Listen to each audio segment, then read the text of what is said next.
disability is a huge issue, and it affects all of us. Ideally, we wouldn't have to tell people to care about us, but I think when we make these arguments, what I talk a lot about, one, just the size of the disability community. Depending on what data you look at, right, disability is a fairly significant minority population in most countries. In the United States, for example, we estimate somewhere around 28% of people have some type of disability. And that becomes 28% of voters. If a restaurant is inaccessible, very few families are going to leave their disabled family member out on the sidewalk while they go into the restaurant to eat. So you've lost that disabled consumer and any family, friend, date that they're taking. You've lost all of that. So that's kind of a business case. And I think for elected officials, it becomes a voting case as well of, like, we are not that small of a population. And when you add our friends, our family members, our spouses, our children, like, if you were not lucky enough to be born with a disability, you will develop one at some point in your life.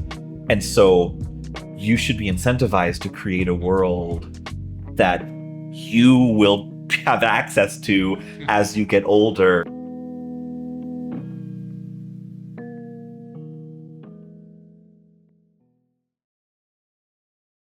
Hello and welcome to the India Autism Center podcast. We are here at the International Purple Fest Goa 2025. And it's international for a reason, because there are so many international delegates who are attending the Purple Fest this year. One of them is Daniel van Sant, who heads disability policy at the Harkin Institute in Drake University, Iowa. Thank you so much for joining us today, Daniel. Yeah, thanks for having me on the podcast. So Daniel, you're a lawyer as well. And how did you land up in your current job, and what do you exactly do at the Harkin Institute? Sure. So I was born with a physical disability myself. And I think growing up, having to be a self-advocate, right, you develop skills in how to advocate for yourself.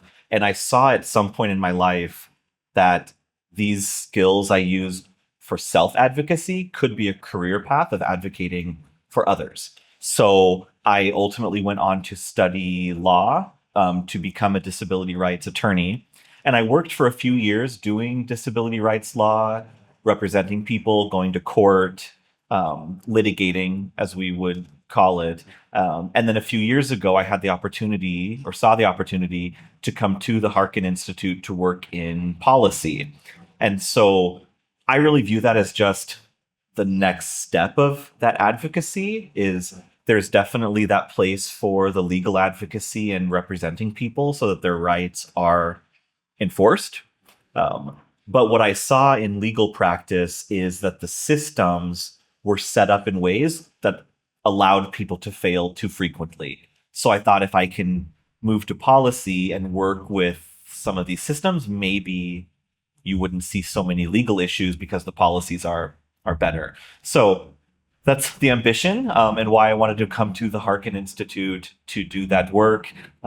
We work primarily in the area of disability employment, believing that all disabled people should have access to competitive, integrated employment opportunities. We also work a lot in universal design, making sure that places and curriculums and programs are inclusive of all people. So what are the kind of interventions the Harkin Institute has done in these areas? So we really operate as a think tank. We are nonpartisan. We don't engage in any type of political party work. We are really interested in best practices, regardless of the politic. And so we undertake research projects, training projects, put on conferences, webinars to try to connect people.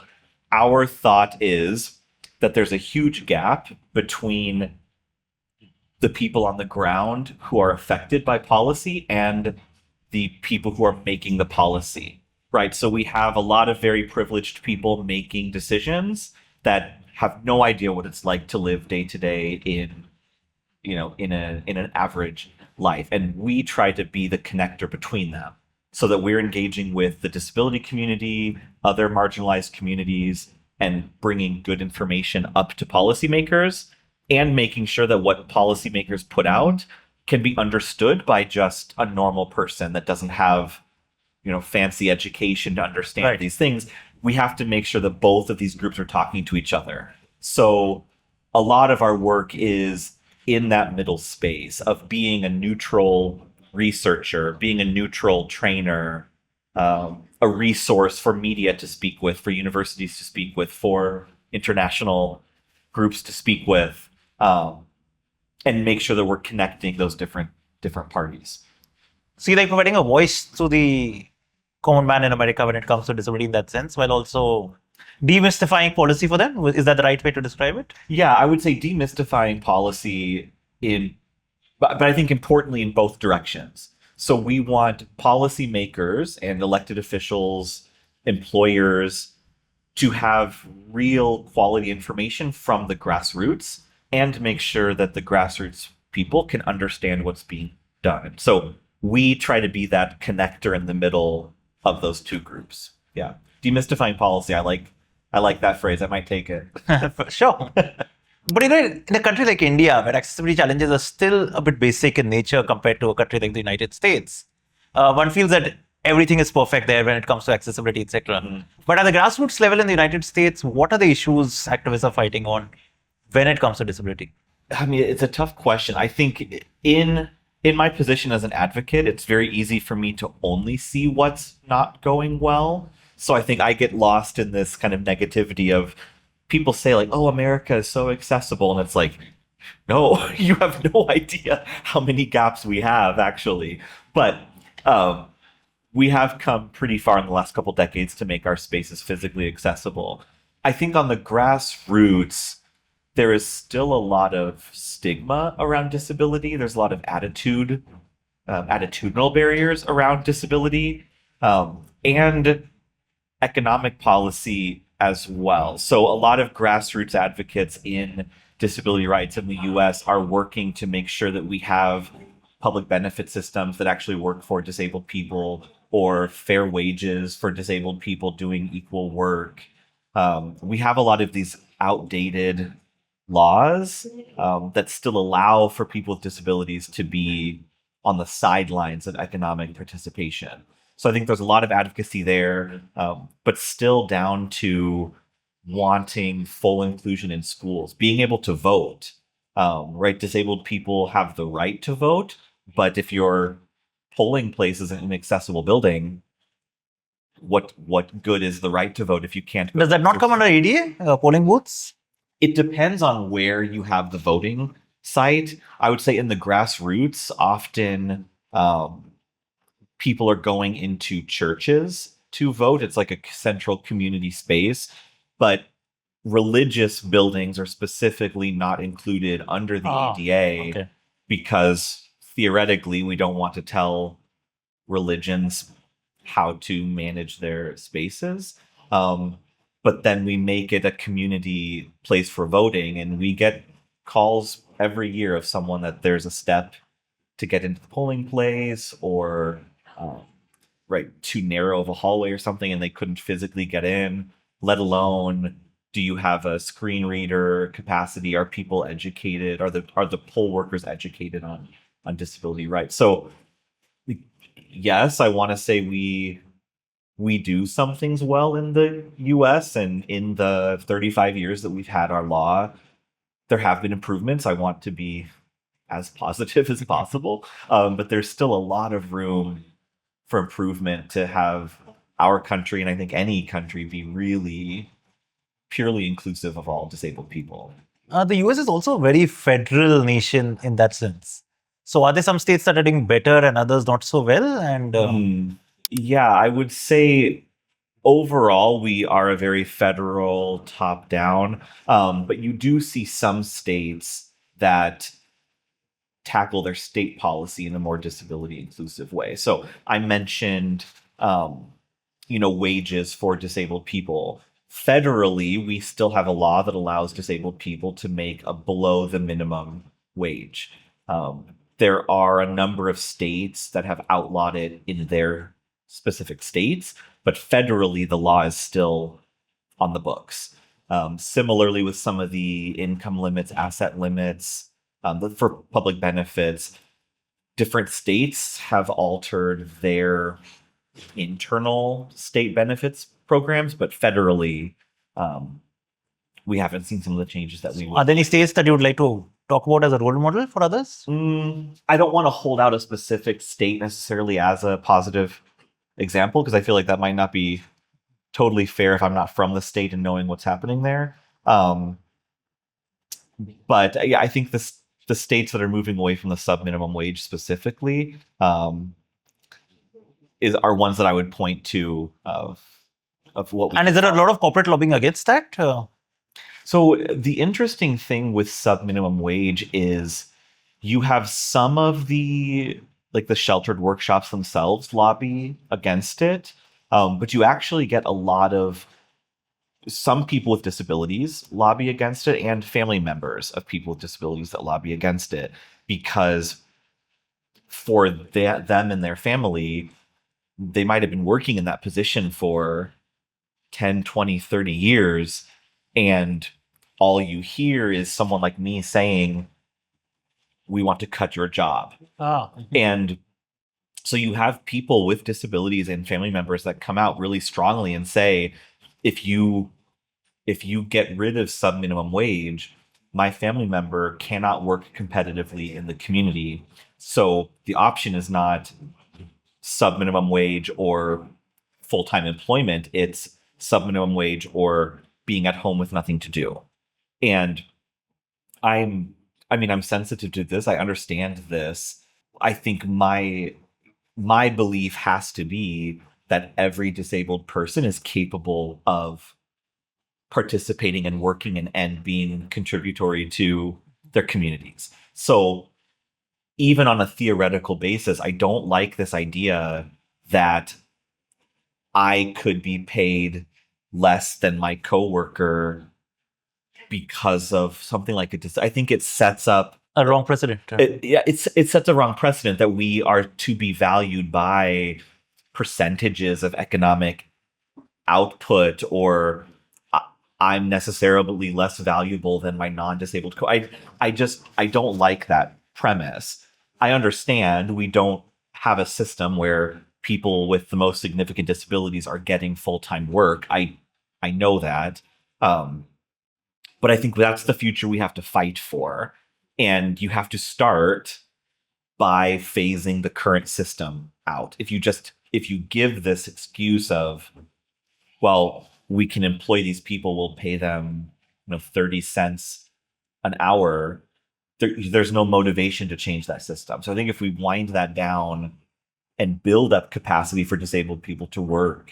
And I think the gender rights movement has also faced similar battles in the past, right? Yeah. So, is this your first time to India? This is not my first time in India. This is actually my second time at the Purple Fest. Oh, okay. So I'm excited to be back at the International Purple Fest. And I've also been in India for the Zero Project India conference up in Delhi, as well as the Enable India conference in Bangalore. Why do you think events like this Purple Fest are important? I think Purple Fest itself is something really exciting and unique. I'm not aware of a similar program like this anywhere else in the world. Maybe there is one and I just haven't heard of it. But to have, like I was gonna say, look at the camera cannot see that. But if you look around the energy here, there are thousands of people, probably tens of thousands that I just have only seen a small portion. And you have all of these people with disabilities together in a very disability-friendly space where it's almost like non-disabled people are the minority at Purple Fest. And to be in a space where I'm looking at the agenda and I'm struggling with, do I go to adaptive water skiing or the concert or this conversation? To have so many opportunities for inclusive programming is just so powerful. And I look around and I see all of these disabled people just having fun and being social. And yes, we're having some important conversations like what we're having in a session I was in earlier today. But disabled people never just get to have fun. Yeah.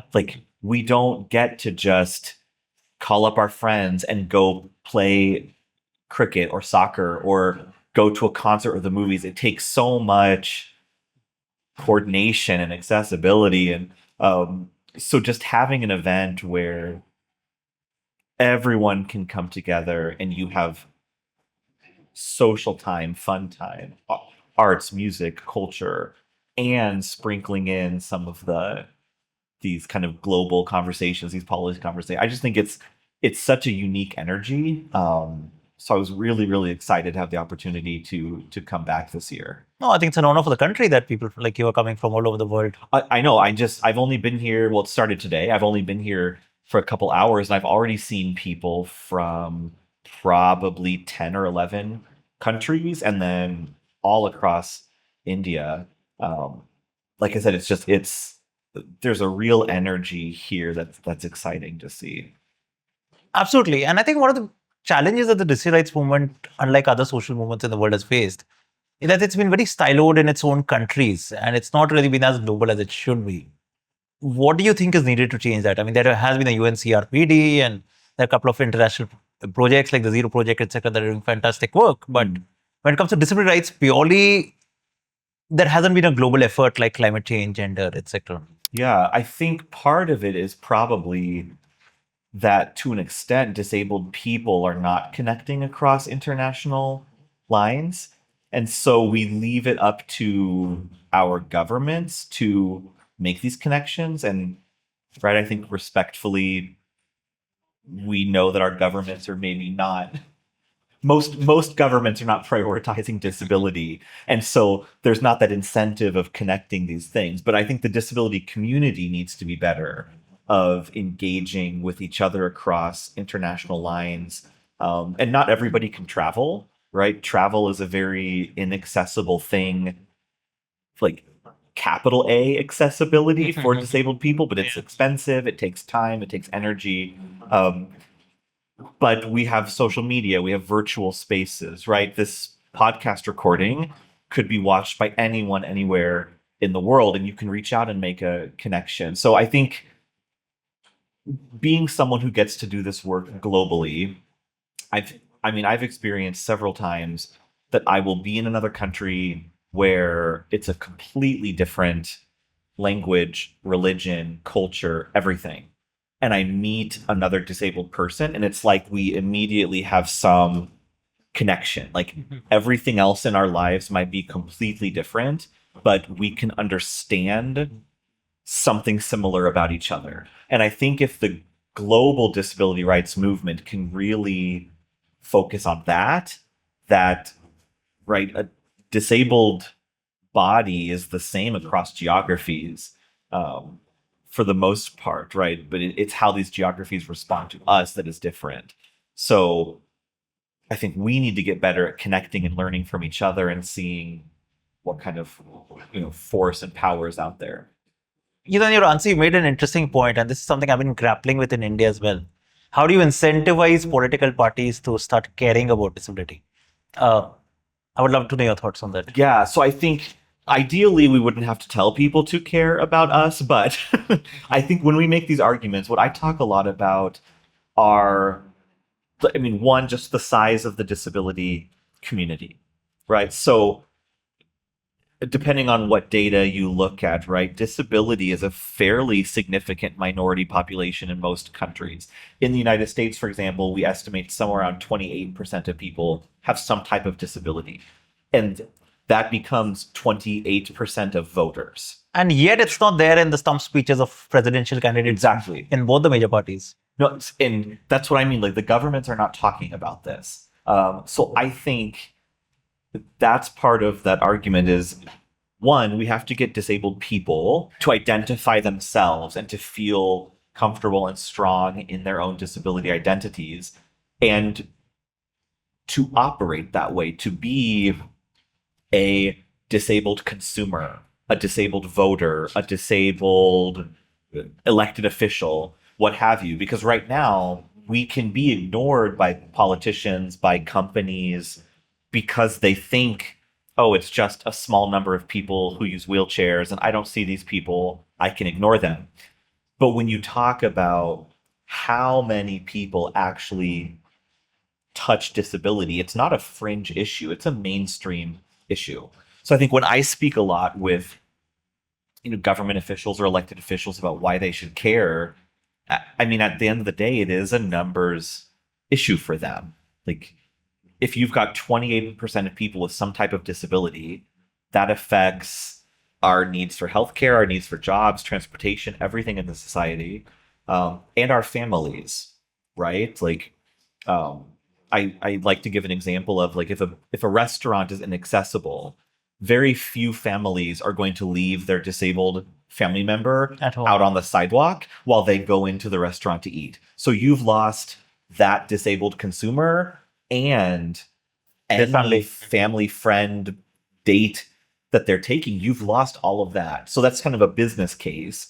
And I think for elected officials, it becomes a voting case as well of, like, we are not that small of a population. And when you add our friends, our family members, our spouses, our children, disability is a huge issue. And it affects all of us, right? If you were not lucky enough to be born with a disability, you will develop one at some point in your life.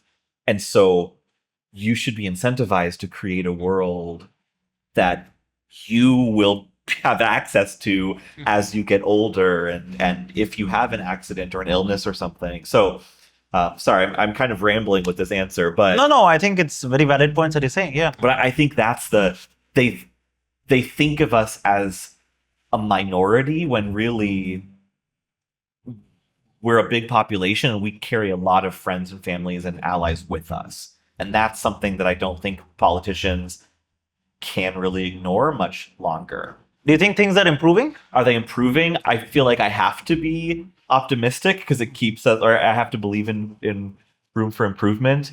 I will say I feel like disability is much more of a topic today publicly than 10, 15, 20 years ago, even.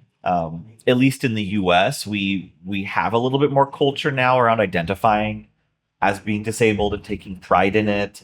I do feel like there's a cultural change of why we should have captions on campaign videos and why we should have accessible spaces. I think things are improving. There is still room for improvement, and I think improvements are happening too slowly, but I think we're on an overall positive trajectory for disabled people being included. Once we taste inclusion, you're not going to take it back from us very easily. Absolutely. You've been into India a few times now that you mentioned. What learnings do you think can India take from the United States of America when it comes to disability? What I really love about India, and I guess it's maybe India generally, but especially the disability rights space here, is people are so like ingenuitive. Like, everyone here is like working on an invention, an app, an idea. Like, it's a very entrepreneurial, like, inventor mentality here. And it causes some really interesting solutions. And just this idea that we can get something done quicker. I call it jugaad here, innovation, yeah. Yeah, I think like disability is an innovating force. And India, from the outside, India appears to me as a very innovating country. And so when you've got the combination of disability innovation and a culture that really incentivizes entrepreneurship and invention, you can have some really cool things. And I think I was just talking with another international visitor, but the US is very regulated, and we are very we love our rules and we like our expectations and we want to do things a certain way, but it can get in the way of our progress. We will wait years and years and years to fix something with construction because we have all of these steps of regulations. and where I feel like in India, like I've just seen projects where it's like this needs to be done, and then someone comes and takes down a wall, a ramp goes in. There's just some energy to it, and like, is it done perfectly? Maybe not, but it's done. It's happening. So there's that kind of like energy, I think, with India. Anything we in India can learn from the US? What's that? Anything we in India can learn from you in the US? From work that I've done here, it seems like some of the social understanding of disability in India is probably where we were at the beginning of our disability rights movement a couple decades ago. I still do hear a lot of people in India talk about disability as a charity. And I hear that from disabled people and non-disabled people. And again, this is my outsider perspective. I don't want to be disrespectful, but I still hear a lot of disabled people talk about wanting to be the recipients of charity, wanting to like be entitled to something. And I can understand where that comes from. But something that I think we do well we're a very like prideful, confident people, sometimes not for the best, but like learning from our disability pride movement that disability is not a negative thing and that it is valuable, and not to diminish it. Like, I think we have this confidence of, I'm disabled, I have my rights, and I'm going to force you to follow them. I expect you to follow them. And I don't know that I see that same energy. I could be wrong, but I think that's a piece that I would encourage India to explore. Is we've done a really nice job of making disabled people feel that you are valuable and important and deserve to be treated better, to deserve these things, not just being happy, taking what you can get. It's I should expect that the building will be accessible. I should expect that I'm admitted to schools with a disability. And maybe that comes off as arrogant, but between arrogance, I don't think so. I think that's arrogance right-based. or pity, I'm going to be arrogant personally. Fair enough. I'd rather be arrogant than pity. Yeah. I think like that's one thing that I would encourage exploration of, but I've taken a lot of your time, so I want to ask you one last question, and this is a question I've been asking everybody who comes on this podcast. For the average Indian citizen who's watching this podcast, what message would you give them on what can they do in their daily life to make India a more inclusive country for persons with disabilities? Yeah, so I mean, something that I tell people a lot is that disability inclusion, universal design is all about the little steps. Like it's not the big sweeping constructions and all. It's like there's something you can do now. So I would say if for someone without a disability who's watching, there's a lot of space for you to be an ally. The next time you go to the movie theater, you can also ask about captions and audio description and wheelchair accessible seating. Take some of that burden off of us. And for disabled people or non-disabled allies, think of something that you can do in your sphere, whatever that is, next week to make something a little more inclusive, right? It can be baby steps like putting different types of lighting in your office. Maybe you're not going to rewire the whole place, but you can have a lamp in the corner that makes it a little bit more dim so that someone with a sensory disability is more comfortable. That's pretty cheap compared to like rewiring the ceiling, right? There's something you can do, from describing your social media posts to little furniture upgrades, things like that. So I would look for those little, like the little drips of accessibility that then later become a wave. Thank you so much. Yeah. Thank you for your time. Yeah. Thank you for having me. Yeah.